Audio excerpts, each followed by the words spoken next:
जय हिंद विद्यार्थी मित्रांनो, तुमच्यासाठी आनंदाची अशी बातमी आहे। दोन न्यूज आलेल्या आहेत। काल एक न्यूज आली आणि आत्ता एक न्यूज आलेली आहे। ती म्हणजे ग्रुप डी भरती, भारतीय रेल्वे भरती, ज्या भरतीची वाट आपण वर्षानुवर्ष पाहतो, ज्या भरतीसाठी विद्यार्थी भरपूर प्रयत्न करतात, त्या भरतीसाठी दोन आनंदाच्या अशा गोष्टी आलेल्या आहेत। त्या गोष्टी आपण चर्चा करणार आहोत। तत्पूर्वी जे विद्यार्थी नवीन असतील चॅनल, त्यांनी चॅनलला लवकर सबस्क्राईब करायचं आहे आणि रेल्वे भरती असेल, लॉ असेल किंवा इंजिनिअरिंग असेल, अशा संपूर्ण भरतीच्या गोष्टी आपण या आपल्या व्हिडिओ चॅनलवर डिस्कशन करत असतो। चला विद्यार्थी मित्रांनो, आपला जो महत्त्वाचा जो मुद्दा आहे तो म्हणजे भारतीय रेल्वे भरती ग्रुप डी। तर फॉर्म कधी भरायचा, आता जागा किती आलेल्या आहेत, संपूर्ण जो नोटीस आलेली आहे ती नोटीस आपण डिस्कशन करणार आहोत आणि कोणत्या दोन न्यूज आहेत त्या आपण संपूर्ण आता डिस्कशन करायला सुरुवात करणार आहोत। विद्यार्थी मित्रांनो, एक गोष्ट लक्षात असू द्या, तुम्हाला जेव्हा हे बघा विद्यार्थी मित्रांनो, प्रथम न्यूज, जास्त वेळ आपण वाया घालवणार नाही। प्रथम न्यूज म्हणजे अशी की तुमच्या ज्या जागा होत्या पहिले त्या होत्या 32,000, म्हणजे आपण डिस्कशन जेव्हा करत होतो की जागा ज्या आहेत त्या 32,000 आलेल्या आहेत, अजून त्या वाढू शकतात। तर आता त्या वाढून किती झालेल्या आहेत, तर त्या झालेल्या आहेत तुमच्या 58,242 इतक्या तुमच्या लेवल 1 7th CPC पे मॅट्रिक्स इनहान्स 58,242 जागा आता तुमच्या झालेल्या आहेत। म्हणजे भरपूर अशी सुवर्ण संधी जी आहे ती तुमच्यासाठी आलेली आहे वेगवेगळ्या कॅटेगरीनुसार। आणि महत्त्वाचं म्हणजे असं की या जागा जेव्हा येतात तेव्हा ITI साठी ज्या जागा असतात त्या राखीव जागा असतात, त्यामध्ये तुम्ही 10वी पास विद्यार्थी इलिजिबल नसतात, म्हणून तिथे कॉम्पिटिशन जे आहे ते कमी असतं। कारण फक्त ITI विद्यार्थी तिथे इलिजिबल असतात, ज्यांनी ITI केलेलं असतं त्या विद्यार्थ्यांसाठी त्या जागा असतात। परंतु आता अशी आनंदाची गोष्ट आहे की ITI जे आहे ते अनिवार्य राहणार नाही या भरतीसाठी।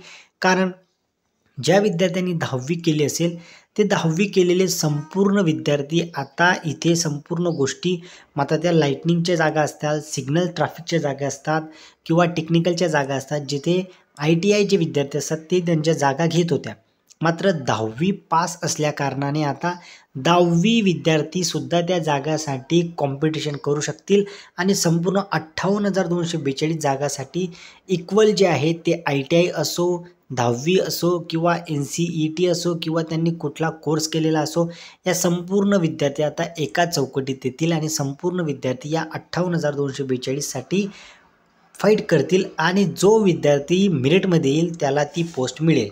विद्यार्थी मित्रांनो, आनंदाची अशी गोष्ट आहे, ITI आता अनिवार्य असणार नाही। आणि महत्त्वाची गोष्ट म्हणजे अशी की आता तुमचं जे आहे 10वी किंवा आपण म्हणतो तो 32,000 जागा खूप कमी आहेत, या 32,000 जागा आता वाढवून तुमच्या 58,242 इतक्या जागा झालेल्या आहेत। तर फॉर्म कधी भरायचा, तर फॉर्म भरण्याची तारीख त्यांनी दिलेली आहे 23 जानेवारीपासून फॉर्म भरायचा आहे। काहीही गडबड करायची नाही, व्यवस्थित फॉर्म भरायचा, व्यवस्थित अभ्यासाला लागायचं, जेणेकरून तुम्हाला एक पोस्ट मिळू शकते आणि भारतीय रेल्वेमध्ये तुम्हाला इन हँड सॅलरी जी आहे ती 30,000 इतकी मिळते। तुम्ही फक्त त्या भारतीय रेल्वेमध्ये लागलात की तुमचं प्रमोशनसुद्धा व्यवस्थित होतं। सगळ्यांचं एक ड्रीम असतं, काही लोकांचं ड्रीम असतं की रेल्वेमध्ये नोकरी लागावी, त्यांच्यासाठी ही सुवर्ण संधी असणार आहे। चला विद्यार्थी मित्रांनो, आता मी तुमची रजा घेतो। तुम्ही अभ्यास कसा करायचा त्याच्यावर एक व्हिडिओ मी नक्कीच घेऊन येईल।